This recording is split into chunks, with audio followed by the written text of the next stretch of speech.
Mais voilà, ce truc d'optimisation, moi j'ai fait ma rentrée aussi. Alors c'est un peu à la bourre, mais ma rentrée, pour les gens qui savent pas, moi j'ai un poste, mais pas en prépa, j'ai un poste à la fac. Donc c'est très random hein, ce que je vais raconter, mais j'ai un poste à la fac à Londres. Donc pour les gens qui me connaissent, ils savent déjà, mais ceux qui ne me connaissent pas, c'est ma 7e année que je fais ça. J'ai un poste à la London School of Economics. Et donc ça fait 6-7 ans que je prends, il y a une vingtaine de semaines dans l'année, donc les semestres c'est environ 10 semaines de cours, où je fais un aller-retour en Eurostar dans la journée. Je me lève le matin, j'ai mes cours en gros de 13 à 18 heures.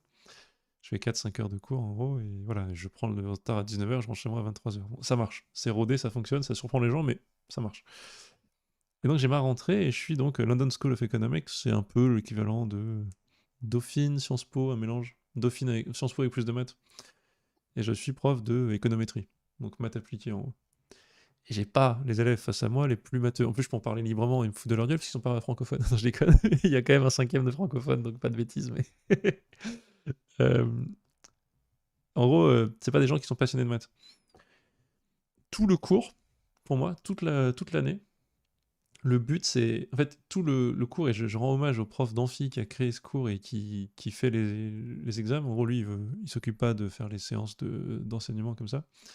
Il fait le cours, il a créé tous les polis il y a 15 ans et il fait le cours d'amphi. En fait, il le fait même le cours d'amphi, il l'a optimisé. C'est-à-dire qu'en fait, le cours d'amphi, il l'a enregistré en vidéo il y a quelques années, il leur donne et en amphi, il vient, il leur dit vous posez des questions sur la vidéo que vous avez regardée, tu vois. Et après, tous les sessions exo, TD, machin, c'est quelques profs comme moi.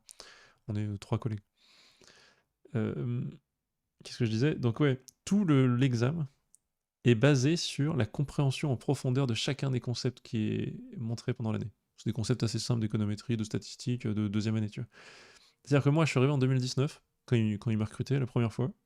Je me suis testé sur l'examen. En 2019, moi, je vais avoir 30 ans bientôt. En 2019, je fais des maths depuis longtemps. J'ai fait l'économétrie statistique, j'en ai fait à Oxford, j'en ai fait en thèse. Enfin, c'est mon truc. Je teste l'examen donc de L2 de l'année juste avant pour voir. Je plante un exo sur deux. Je me plante, mec, je me trompe. J'y arrive pas, j'aurais pas eu la moyenne. Et c'est pas des maths de ouf, c'est simple. C'est pas du tout le problème des formules. C'est que, en fait, tout est dans le petit piège de, en fait, là, il fallait repérer que dans l'énoncé et dans le truc, il y avait un biais de mesure.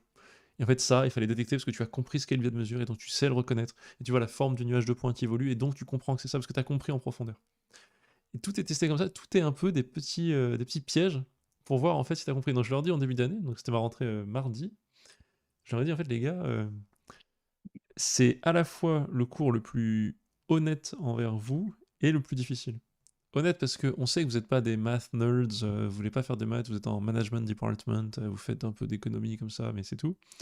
On sait que vous n'allez pas faire des maths. Mais par contre, donc on va pas vous tuer avec ça. Donc ça c'est juste pour tout le monde. Enfin, c'est pas injuste. Mais par contre les gars, si vous bossez pas, si vous ratez, si vous comprenez pas le truc et vous espérez bosser un mois avant les examens, vous allez vous faire tuer. Et je leur dis, moi-même, qui suis un peu une grosse tête entre guillemets en maths par rapport à eux, ils se disent bon ok, moi-même j'ai foiré l'examen quand j'ai testé à l'époque. Et en fait c'est juste parce que vous avez le droit de pas être bon en maths et quand même vous pouvez déchirer l'examen, mais il y a un test un peu d'intelligence sur le fait qu'il faut aller en profondeur. Et bon là on les force vraiment, tu vois. Chaque année, on a un taux d'échec et de rattrapage très élevé. C'est la pire matière et tout le monde a très peur de cette matière. Ils arrivent, ils sont en mode je suis à la LSI, c'est cool. Et c'est la matière qui fait peur à tout le monde. Ils sont en première année, ils savent que oh là là, on va voir ça. MG205, ça s'appelle. Ils ont peur, tu vois. Mais on arrive à le faire. Et j'ai une certaine joie, si tu veux, le deal, c'est qu'en échange, nous, les profs, en tout cas moi, dans mes classes, quoi, j'ai 80 élèves à peu près au total, et ben je suis 100% dispo. Je suis là, c'est du spoon feeding, genre je donne à la cuillère tous les trucs possibles, toutes les infos, tous les trucs. Je vous donne, posez-moi vos questions même sur des tables de 3, je m'en fous. Et en fait, on leur donne la responsabilité énorme on est là, on te donne tout avec le sourire, la bienveillance, la sympathie. Enfin, moi, je suis content d'être là, tu vois, je le fais pour le plaisir et tout. Par contre, le deal, c'est que tu peux pas cheater, quoi. Si tu triches et que tu essaies de faire un truc rapido, même si tu essaies de faire le matheux comme moi je faisais, pour essayer de foutre des formules et espérer que ça ne marchera pas. Et il y a un peu un deal de confiance qui est instauré comme ça, tu vois. Je rentre une Ouais. longue histoire, parce que je devais rentrer de mardi, donc c'était l'occasion. Et en fait, ils doivent se plonger. Enfin, c'est la manière que j'ai un peu de répondre à ma propre question de tout à l'heure, de forcer les gens un peu au courage. Alors, c'est pas exactement mathématiques, c'est des maths pas intenses en termes de maths pures, tu vois, c'est l'analyse de données et tout, mais ils sont forcés à aller dans le courage et à aller se prendre la tête parce qu'on arrive à les noter là-dessus. uniquement. Ouais, ouais, ouais, je comprends très bien. Tu leur racontes une histoire qui les incite à prendre de front leurs propres incompréhensions et d'affronter ça, oui. Je comprends bien.